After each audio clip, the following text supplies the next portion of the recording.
क्या आप जानते हैं कि ब्लड टेस्ट में हीमेटोक्रिट लेवल हाई आने से क्या रिस्क बढ़ जाते हैं। ये स्थिति ब्लड को गाढ़ा बनाकर कई प्रॉब्लम्स ट्रिगर कर सकती है, लेकिन सही नॉलेज से इसे मैनेज करना मुमकिन है। इस वीडियो में स्टेप बाय स्टेप सब कुछ एक्सप्लोर करेंगे। हीमेटोक्रिट क्या है, इसका लेवल क्यों बढ़ता है, सिम्टम्स क्या क्या दिख सकते हैं, डायग्नोसिस कैसे की जाती है, ट्रीटमेंट ऑप्शंस क्या हैं, घरेलू नुस्खे, प्रिवेंशन के तरीके और कुछ पॉपुलर मिथ्स को भी डिबंक करेंगे। वीडियो पूरा देखें क्योंकि हर सेक्शन इंफॉर्मेटिव है। अगर अच्छा लगे तो लाइक करें, सब्सक्राइब करें और नोटिफिकेशन ऑन कर लें। तो चलिए बिना देर किए शुरू करते हैं। हीमेटोक्रिट क्या है? सबसे पहले समझिए हीमेटोक्रिट क्या चीज है। हीमेटोक्रिट आपके ब्लड में रेड ब्लड सेल्स का प्रतिशत मापता है। ये ब्लड के टोटल वॉल्यूम में रेड ब्लड सेल्स की मात्रा बताता है। Red blood cells oxygen transport करने का काम करते हैं। नॉर्मल हीमेटोक्रिट लेवल क्या होता है? पुरुषों में आमतौर पर 40 से 52%, महिलाओं में 36 से 48%। बच्चों और स्पेशल कंडीशंस में ये वेरी कर सकता है। अगर ये नॉर्मल से ऊपर चला जाए तो इसे हाई हीमेटोक्रिट या पॉलीसिथीमिया कहते हैं। लेकिन ध्यान रखें, ऊंचाई वाले इलाकों में रहने वाले लोगों में थोड़ा हाई होना नॉर्मल हो सकता है। तो रिपोर्ट आने पर डॉक्टर से सलाह लें बिना पैनिक किए। हीमेटोक्रिट लेवल क्यों बढ़ता है? दोस्तों, इसके कई रीजंस हो सकते हैं और ये समझना जरूरी है क्योंकि कुछ हमारी हैबिट से जुड़े होते हैं। पहला कॉमन कॉज है डिहाइड्रेशन। कम पानी पीने से ब्लड गाढ़ा हो जाता है और हीमेटोक्रिट कॉन्सेंट्रेशन बढ़ जाता है। दूसरा, स्मोकिंग। सिगरेट से बॉडी में ऑक्सीजन कम होती है तो कॉम्पेंसेट करने के लिए ज्यादा रेड ब्लड सेल्स बनते हैं। तीसरा, हार्ट या लंग डिजीज जैसे COPD या कंजेनिटल हार्ट डिफेक्ट्स। चौथा, बोन मैरो डिसऑर्डर्स जैसे पॉलीसाइथीमिया वेरा, जहां बोन मैरो ज्यादा रेड ब्लड सेल्स प्रोड्यूस करता है। पांचवा, हाई एल्टीट्यूड। ऊंचाई पर ऑक्सीजन कम होने से बॉडी एडजस्ट करती है। छठा, कुछ मेडिसिन या हार्मोन थेरेपी जैसे टेस्टोस्टेरोन या एरिथ्रोपोएटिन। और हाँ, किडनी ट्यूमर या डोपिंग भी कारण बन सकते हैं। तो अपनी लाइफस्टाइल रिव्यू करें, क्या आप इनमें से किसी फैक्टर से अफेक्टेड हैं? हाई हेमाटोक्रिट के लक्षण। अब लक्षणों की बात करें क्योंकि इन्हें पहचानना समस्या सॉल्व करने का पहला स्टेप है। हाई हेमाटोक्रिट के शुरुआती लक्षण कभी कभी नजर नहीं आते लेकिन बढ़ने पर दिखते हैं। सबसे पहला है सिर दर्द या चक्कर। ब्लड गाढ़ा होने से ब्लड फ्लो अफेक्टेड होता है। दूसरा, फैटीग या वीकनेस, ऑक्सीजन डिलीवरी में प्रॉब्लम।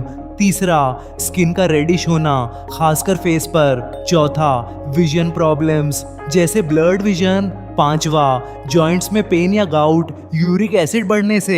छठा, ब्रीदिंग डिफिकल्टी या इचिंग, और अगर बहुत हाई हो तो ब्लड क्लॉट्स का रिस्क। दोस्तों, इन सिम्टम्स को देखकर सोचिए कितनी बार हम हेडेक को मामूली मान लेते हैं। तो अगर 2-3 सिम्टम्स मैच कर रहे हैं तो डॉक्टर कंसल्ट करें जल्दी। डायग्नोसिस कैसे होता है? डायग्नोसिस सिंपल लेकिन जरूरी है। मेन टेस्ट है blood test, complete blood count या CBC, जो हीमेटोक्रिट, हीमोग्लोबिन और red blood cell count check करता है। कॉज पता लगाने के लिए और टेस्ट जैसे oxygen level, EPO hormone test या बोन मैरो बायोप्सी।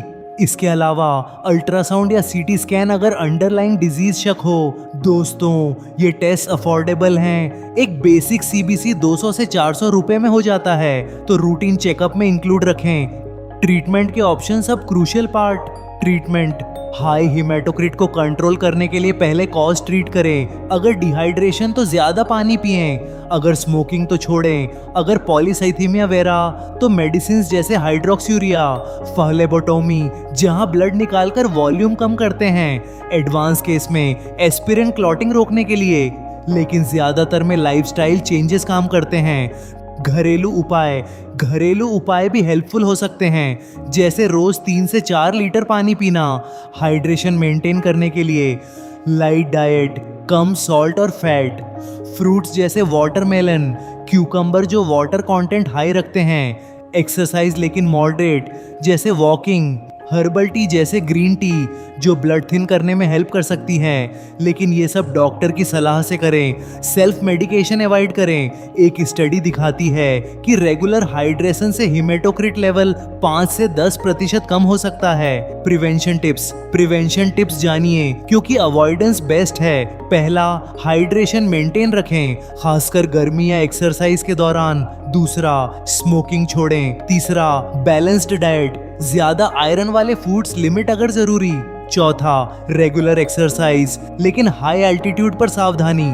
पांचवा, क्रॉनिक डिजीज कंट्रोल रखें। छठा, मेडिसिन का यूज डॉक्टर गाइडेंस से और साल में एक बार ब्लड टेस्ट करवाएं। ये छोटे स्टेप्स बड़ी प्रॉब्लम से बचाते हैं। कॉमन मिथ्स, अब कुछ कॉमन मिथ्स क्लियर करें, क्योंकि रॉन्ग इन्फॉर्मेशन हार्म पहुंचाती है। मिथ नंबर 1, हाई हीमेटोक्रिट हमेशा गुड है, मतलब स्ट्रॉन्ग ब्लड नहीं, ये क्लॉटिंग रिस्क बढ़ाता है। मिथ 2, सिर्फ एथलीट्स को होता है, नहीं, कोई भी अफेक्टेड हो सकता है। मिथ 3, घरेलू उपाय से कंप्लीटली कंट्रोल हो जाता है, नहीं, मेडिकल ट्रीटमेंट जरूरी, तो इन पर बिलीव न करें। एफएक्यूज अंत में कुछ एफएक्यूज।